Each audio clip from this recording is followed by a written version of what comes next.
It began with a private meeting that wasn't supposed to make headlines. A quiet test track on the outskirts of Pretoria, a small team of engineers holding their breath, and one of the most controversial electric vehicles ever built idling at the start line. Except this one needed no charging, no fuel, and no plug. The guest waiting to see it run was not a politician or investor. It was Elon Musk. The same person who spent more than a decade pushing humanity toward electric mobility was now moments away from witnessing an African invention that refused to play by the rules. When the vehicle rolled forward, there was no mechanical roar, no hum of battery packs, and no visible energy source. Just motion, clean, controlled, continuous. The tech world would later argue about magnetic fields, RF harvesting, and energy conversion, but in that moment, all Elon could do was watch. After a full lap, the engineers revealed the real challenge, the endurance test. The car didn't stop after 10 minutes. Not after 30. It continued for hours while sensors recorded data and Musk silently observed the live metrics streaming across the monitoring screens. Eventually, he leaned closer and asked a single question. "Where's the battery pack?" The engineer's answer came with a faint smile. "There isn't one. This system powers itself." Musk didn't argue, didn't laugh, didn't dismiss. He simply stared at the data again, as if trying to catch the numbers lying. Word of the meeting stayed internal for weeks, but rumors leaked from engineers who weren't prepared for what they saw. Then came the quote, short, subtle, but impossible to ignore. During a closed-door Q&A about disruptive energy systems, Musk acknowledged that Africa has innovators building systems that don't fit the conventional EV model. Some of those ideas are real innovation. It didn't take long before the internet connected the dots. Articles speculated that Musk was referring to the self-powered EV tests in South Africa. Forums exploded with breakdowns and conspiracy theories, and major news outlets dismissed the idea entirely until development labs began requesting technical papers from the team behind the vehicle. The automotive industry suddenly found itself in an uncomfortable position. If the technology was real, it would not only disrupt the EV market, it would erase the need for charging stations, lithium mining, and even the electric grid for transportation. Companies that built their business on range anxiety and battery upgrades would have nothing to sell. Behind the scenes, engineers from Germany, Japan, and the US quietly reached out, asking for validation data. Meanwhile, African universities began requesting student access to the research, and tech incubators in Nairobi, Lagos, and Kigali offered support for scaling the concept. But the inventor, cautious and protective, refused to commercialize anything prematurely. Too many past inventions had been stolen. Too many African breakthroughs had vanished into foreign patents. This time, things would be different. This time, Africa would control the narrative. The turning point came when satellite images showed construction activity near the same test facility Musk visited. A warehouse, new fiber connections, expanded power isolation systems, and what appeared to be diagnostic bays. Analysts assumed it was a manufacturing expansion until leaked documents suggested something else entirely: integration testing with international vehicle platforms. Reporters pressed Tesla for a response, but the company remained silent, except for one curious statement from a senior engineer on a forum who wrote, "Not all innovation happens in Silicon Valley. Sometimes we have to fly to find it." Now, the question wasn't whether the tech worked, but would it be allowed to leave Africa? Would it ever reach consumers? Or would it disappear like so many disruptive inventions before it? The suspense only grew when rumors surfaced that two major European automakers had quietly offered to license the technology, not buy it outright, but integrate it into their own EV platforms. This was unusual. Big automotive companies typically acquire tech to bury it or control it. But this time, they wanted access, not ownership. That alone told researchers everything they needed to know. Then came the unexpected twist. Instead of replying to foreign offers, the inventor traveled across Africa, meeting with governments, university researchers, and local manufacturing hubs. It wasn't about selling a patent. It was about building an ecosystem. Meanwhile, Musk's indirect involvement kept fueling speculation. International energy conferences began, including Africa-focused panels. Former Tesla engineers followed the project on LinkedIn. Academic papers started analyzing self-sustaining power systems under new theoretical frameworks. The more experts tried to debunk the concept, the more attention it attracted. Inside the test site, new prototypes were being prepared for long-duration runs. These weren't flashy concept cars. They were practical utility vehicles designed for rural economies and industrial use. Musk's reaction during his first visit made it clear scalability was the key. And that's exactly where the project was heading. One early test involved a modified delivery vehicle loaded with cargo and driven continuously along a closed loop for 72 hours. No charging, no refueling, no downtime. The only pause was to rotate drivers. International observers watched through remote telemetrics as the system's energy output remained stable. Engineers monitoring the run sent fragments of anonymized data to labs in Germany and Singapore who were trying, unsuccessfully, to explain the phenomenon within conventional frameworks. Publicly, mainstream science dismissed the entire concept as misinterpreted data. Privately, physics departments were drafting research papers around it. When journalists finally got access to one of the prototypes, it wasn't during a flashy unveiling, it was during an agricultural demonstration. A farm vehicle outfitted with a self-power system was operating irrigation pumps and equipment on remote land where electricity hadn't reached. The farmer interviewed that day didn't talk about hyperloops, lithium mining, or physics. He just said one thing: if this works, the world underestimated us. And then, one day, without warning, Musk commented directly during a virtual panel on emerging tech. When asked about spoof tech and viral EV hoaxes, he responded with a half grin. Not every unconventional idea is a hoax. Some are just ahead of the manuals. Innovation doesn't always wait for the textbooks to catch up. He didn't mention names. But the message was clear. Africa's self-powered EV story was no longer a rumor. It was a conversation, one happening in labs, boardrooms, factories, and most importantly, in places the world rarely paid attention to. Now, international investors were flying into Johannesburg and Harare. Governments were drafting new energy policies. Engineers whispering about nonlinear energy conversion were updating resumes, hoping to join the project. But the most shocking part wasn't that the tech worked. It was that it was staying in Africa, and that Musk, arguably the world's loudest EV voice, quietly respected it. The camera cuts to a dimly lit testing facility in Harare, where an EV prototype sits connected to diagnostic equipment. Engineers monitor screens as the car's systems cycle on and off. A narrator voice overlays.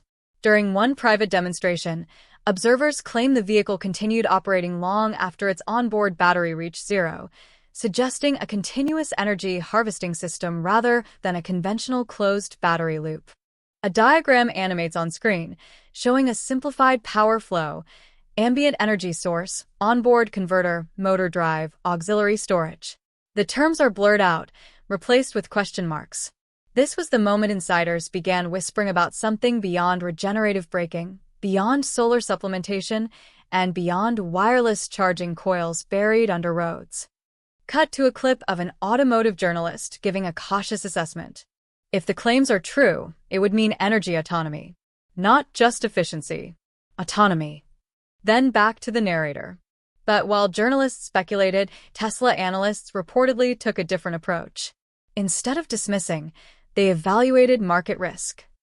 On screen, bullet points appear as the narrator reads them. Impact on Tesla's charging ecosystem. Impact on energy storage markets. Impact on solar integration strategies. Impact on logistics and commercial fleets. These were not concerns of technological rivalry. These were concerns of disruption. A silhouetted voice, representing an anonymous industry insider, delivers a quote. Tesla does not fear competition. It fears technological discontinuity, a leap so unconventional it breaks the assumptions the market is built on. The script transitions to a global map lighting up country by country. Meanwhile, videos of Africa's self-powered EVs spread across the internet. Engineers from India, Brazil, Turkey, and the UAE began requesting technical documents. Universities debated the underlying physics. Investors quietly reached out, not to take the technology to Silicon Valley but to Africa. Cut to footage of Elon on stage years earlier, discussing innovation. Real innovation rarely happens at the center. It comes from the edges, from unexpected places. The narrator continues. Those words resurfaced online as Africa's story gained momentum. And soon, Tesla engineers found themselves studying footage frame by frame, analyzing every unnecessary detail, tire behavior, voltage patterns on instrument clusters, even motor acoustic signatures. Not to debunk, but to understand. A Tesla patent diagram flashes briefly, redacted labels over key components. In fact, shortly after the videos resurfaced, Tesla quietly filed new patents related to energy recapture and continuous drive power loops. No official connection was ever acknowledged, but the timing left a trail. The narrator lowers tone. And this is where the story shifts from skepticism to strategy. The visuals pause on a freeze frame of Elon during an interview, eyes focused, calculating. When asked directly about self-powered EV concepts emerging from Africa, Musk didn't laugh, didn't mock, didn't dismiss. Instead, he answered with a phrase that sent the entire industry scrambling. The narrator sets the hook, voice quieter, slower. He said, "If someone can crack continuous energy conversion, it changes everything." The music swells subtly as the scene transitions to automotive conferences in Europe and Asia. Soon, panel discussions shifted. Not from "Is Africa's EV real?" but to "What if Africa has found something we missed?" This new chapter ignited curiosity, not from fans, not from bloggers, but from physics labs and military research groups. Entities who don't chase hype, they chase breakthroughs. The narrator continues. And while Tesla continued building gigafactories and charging networks, Africa pursued a different route, a route that bypassed infrastructure entirely. Aerial footage shows remote highways, villages, and open landscapes. Because for Africa, solving transportation never meant faster charging stations. It meant no charging stations. The narrator pauses just long enough to hit impact. And that philosophy is the one Musk quietly respects, whether the world realizes it or not.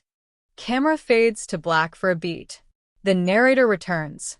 The screen fades back in, this time showing government buildings in Washington, Beijing, Berlin, and Pretoria. Documents slide across tables, signatures scratched onto papers, and sealed envelopes exchanged behind closed doors. The narrator speaks over a low, steady hum. Because once the idea of a self-powered EV reached the desks of policymakers, it became more than a tech curiosity. It became a geopolitical question. A headline visual appears. Energy independence through transportation? Another headline follows. New tech could disrupt oil supply chains. The narrator continues. Imagine a future where countries no longer need massive fuel imports, massive national grids, or sprawling charging networks to move goods, people, and economies. That future would rewrite alliances, reshape industries, and destabilize entire economies built on energy dependency. Cut to a voice clip of a U.S. analyst. Energy is leverage. If vehicles generate their own power, traditional leverage disappears. Then to a voice from Europe. This isn't just an automotive story. It's a trade story. It's a defense story. It's an energy story. And finally, an African tech leader. For once, the world is not asking, can Africa adopt? But what is Africa inventing? The visuals shift to a minimalist lab setup. A torque meter spins, a digital readout shows increasing watt hours, and a thermal camera monitors heat distribution across unknown components. The narrator whispers slightly. In labs across the continent, prototypes evolved. Early models relied on external amplification systems. Later versions integrated everything on board. And that's when outsiders grew nervous. The camera zooms into a whiteboard filled with scribbles. Magnetic reactance. Rotational induction. High-frequency conversion. Back EMF harvesting. All crossed out, replaced with a single phrase. Continuous conversion cycle. The narrator continues. Continuous conversion. a phrase that sparked heated debates in engineering forums. Some argued it violated thermodynamics. Others argued modern physics had moved past such simplistic objections. Screens show snippets of online discussion boards. Impossible violates conservation. Not if extraction is ambient. Self-looping system? Watch the voltage curves again. Guys, I'm an E, this isn't solar. The narrator shifts tone. And while the internet argued, Tesla watched quietly. Cut to Gigafactory drone footage. Rows of Tesla semi-trucks, battery packs, power walls, and solar roofs.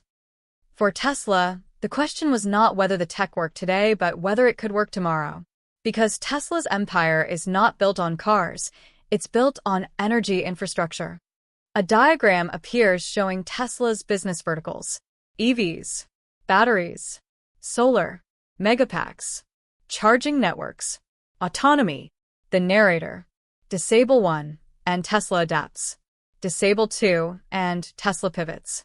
But remove the energy layer entirely, and you don't just challenge Tesla, you erase the business model of every automaker in the world.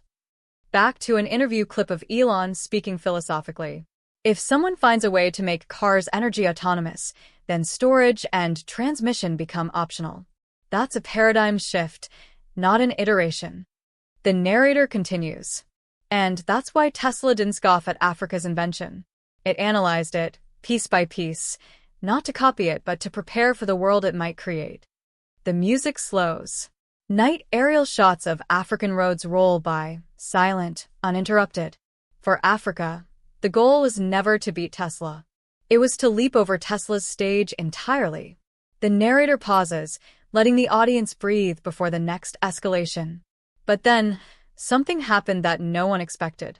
A major automaker reached out privately, not to buy the technology but to license it.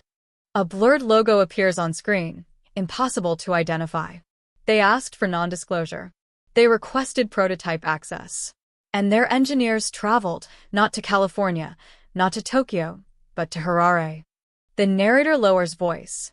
And that's where the story takes a dramatic turn, because once a global automaker verified what they had seen, they made a call that shook the industry. Cut to black. A single line fades in. We need to rethink our EV roadmap. Suspense music rises. The narrator returns. That message leaked to analysts. Stocks trembled. Oil markets whispered. Charging companies held emergency meetings. Because once verification occurred, denial was no longer an option. The camera zooms into a confidential file stamped in bold red ink. Confirmed. Continuous conversion validated.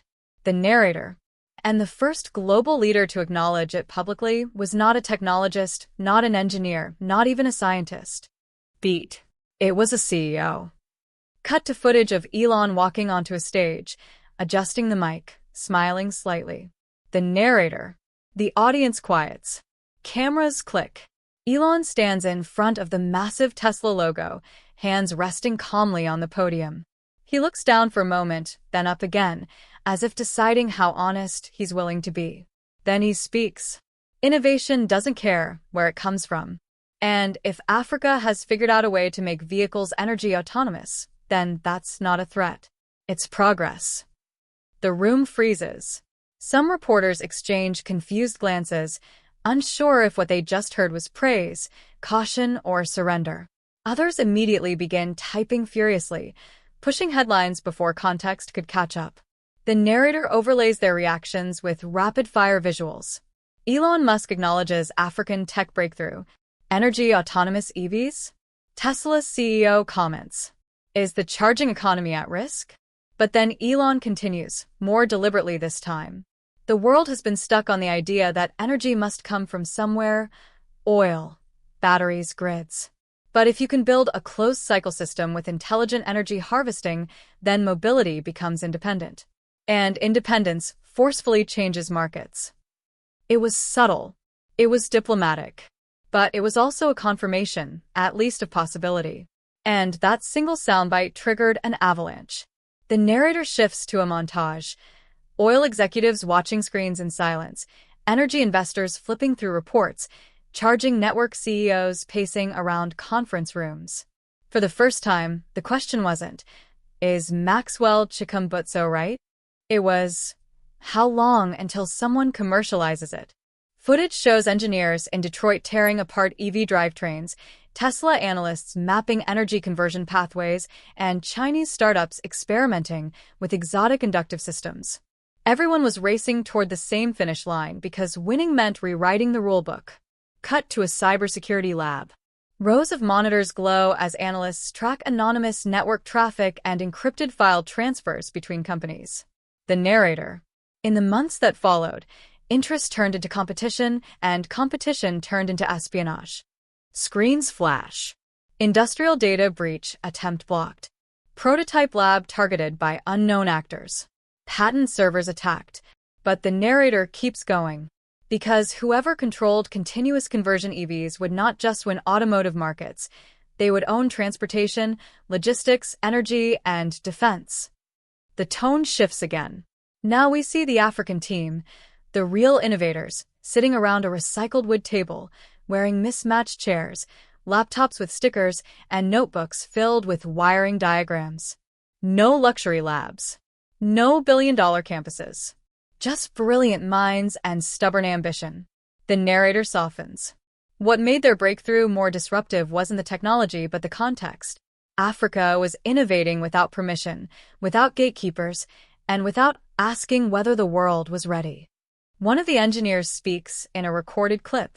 They told us it was impossible, so we stopped asking them for permission to prove it. Cut to a dusty test track outside a rural town.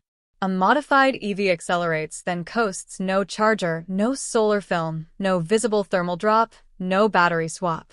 A technician watches the readouts in disbelief. The narrator. The data contradicted everything the manual said. Lower heat losses than expected. Higher efficiency at sustained speeds. Energy loops that shouldn't stabilize but did. Meters show voltage maintaining, current fluctuations smoothing out, temperature thresholds staying safe. And then the narrator drops the next twist.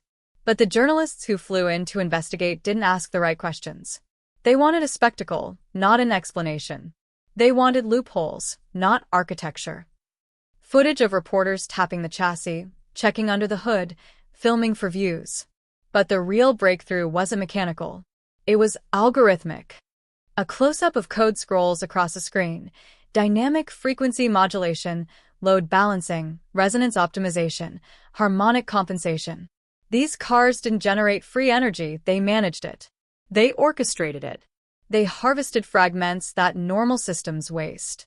The narrator leans in. And that's when Elon's reaction, the one no one noticed, made perfect sense. Cut back to the keynote footage, but from a different angle.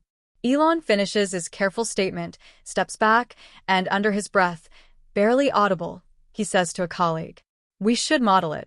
3 words. Quiet. Strategic. Dangerous. The narrator.